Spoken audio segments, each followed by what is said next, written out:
भगवान शंकर के 11वें अवतार कहे जाने वाले हनुमान जी का व्रत और पूजन करने से पूरी होती है हर कामना। सुख संपत्ति, यश और संतान प्राप्ति के लिए मंगलवार का व्रत रखना शुभ माना जाता है। हनुमान जी से जुड़ी मंगलवार व्रत कथा का पाठ करके इस उपवास को पूरी श्रद्धा के साथ पूर्ण करें। मंगलवार व्रत कथा। प्राचीन समय की बात है, किसी नगर में एक ब्राह्मण दंपत्ति रहते थे। उनके कोई संतान न होने कारण वह बेहद दुखी थे। हर मंगलवार ब्राह्मण वन में हनुमान जी की पूजा करने जाता था। वह पूजा करके बजरंगबली से एक पुत्र की कामना करता था। उसकी पत्नी भी पुत्र की प्राप्ति के लिए मंगलवार का व्रत करती थी। वह मंगलवार के दिन व्रत के बाद अंत में हनुमान जी को भोग लगाकर ही भोजन करती थी।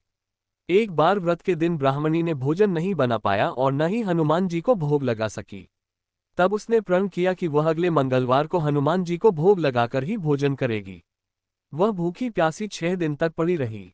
मंगलवार के दिन वह बेहोश हो गई। हनुमान जी उसकी श्रद्धा और भक्ति देखकर प्रसन्न हुए। उन्होंने आशीर्वाद स्वरूप ब्राह्मणी को एक पुत्र दिया और कहा कि यह तुम्हारी बहुत सेवा करेगा। बालक को पाकर ब्राह्मणी बहुत खुश हुई। उसने बालक का नाम मंगल रखा। कुछ समय उपरांत जब ब्राह्मण घर आया तो बालक को देख पूछा कि वह कौन है। पत्नी बोली कि मंगलवार व्रत से प्रसन्न होकर हनुमान जी ने उसे यह बालक दिया है। ये सुनकर ब्राह्मण को अपनी पत्नी की बात पर विश्वास नहीं हुआ। एक दिन मौका पाकर ब्राह्मण ने बालक को कुएं में गिरा दिया। घर पर लौटने पर ब्राह्मणी ने पूछा कि मंगल कहाँ है। तभी पीछे से मंगल मुस्कुराकर आ गया। उसे वापस देखकर ब्राह्मण चौंक गया। उसी रात को बजरंगबली ने ब्राह्मण को सपने में दर्शन दिए और बताया कि यह पुत्र उन्होंने ही उसे दिया है। सच जानकर ब्राह्मण बहुत खुश हुआ, जिसके बाद से ब्राह्मण दंपत्ति नियमित रूप से मंगलवार व्रत रखने लगे। मंगलवार का व्रत रखने वाले मनुष्य पर हनुमान जी की अपार कृपा होती है।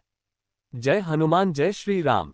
धार्मिक व्रत कथाओं व धार्मिक कहानियों से जुड़े रहने के लिए कृपया चैनल सब्सक्राइब करें।